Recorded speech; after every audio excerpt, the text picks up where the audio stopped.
At the very end of the land, where cliffs kissed the sea, there was a lighthouse. It was old, touched by wind and time, with cracks in the walls and a creaky wooden staircase. Every evening, when the sky turned gray, the light inside would shine, warm, soft, and a little shaky. People in the village said no ships needed it anymore, that the lighthouse was just a memory, but one woman kept turning on the light every single night. Her name was Eli. She lived in a small house near the lighthouse, wooden, simple, with a fireplace, and the smell of salt in the walls. Eli wasn't young, but not old either. She seemed to be outside of time. She didn't talk much, but she wrote letters. Many letters. All of them on cream-colored paper using lavender-scented ink. And all of them started the same way. Dear Thomas. No one knew who Thomas was, but Eli did. Years ago he came to that place, a young sailor with wild hair, sun-browned hands, and eyes the color of early ocean. He was looking for work, a place to stay, and some silence. He stayed for a year, and then he stayed forever. In Eli's heart, in the cracks of the lighthouse, in every line of her letters. They were very different. Eli was quiet, with books and herbs on her windowsill.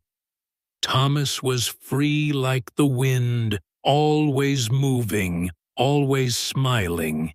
He fixed boats, sang strange sea songs, and never spoke about his past. But each morning he brought her coffee. Each evening, a shell from the shore. He never said why. He just left it on her step. Their first kiss happened almost by accident, after a storm. Wet and cold, they found shelter inside the lighthouse. In the light of a single lamp, he looked at her like the whole ocean was in her eyes. He didn't need to say anything. They spent 2 summers together. Then Thomas left for one last journey. He promised to return before the first snow. He sent 2 letters. The third never came. 20 years passed. Eli stayed in the house near the lighthouse. She worked in the village library, grew herbs, helped fishermen with letters.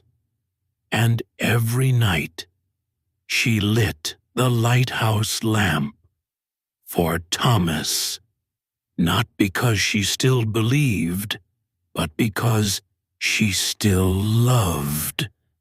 She kept writing letters, telling him about the weather, about flowers in her garden, about babies born in the village. She never asked anything. She simply shared. Because everything she lived through, she wanted him to know. Sometimes at night, she thought she could hear the house sigh. Then she would speak to it, not with words but with thoughts, and quiet, and it listened. The house would answer, with soft light in the hallway, music from nowhere, or a warm breeze in the room. The village people said Eli had changed, become softer, more peaceful, like she became part of the sky. But no one asked why.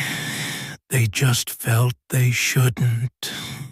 Then, one winter morning, when snow covered even the beach, a young man came to the village. His name was Lucas. He was looking for the old lighthouse and the woman who lived nearby. He brought a letter, old, yellow, with sea smell on it, for Eli, in case. The letter was from Thomas, dated the year he disappeared. Eli, if this letter ever reaches you, it means I've been gone too long. I'm sorry. You were my home, my shore, my light if someone comes to your door. Let them in.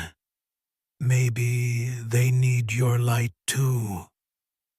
Lucas was the son of a man who saved Thomas on his last journey. He grew up knowing that somewhere far away there was a woman who lit the lighthouse every night for love.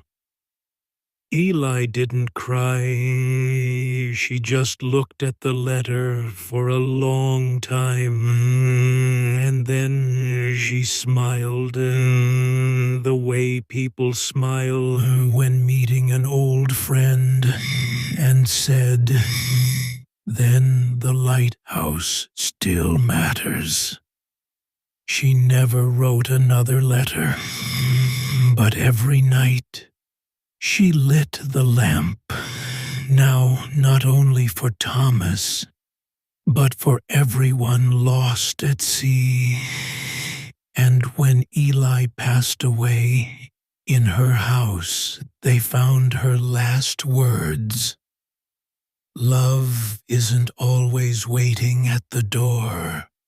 Sometimes it's just turning on a light, so someone knows they are not alone.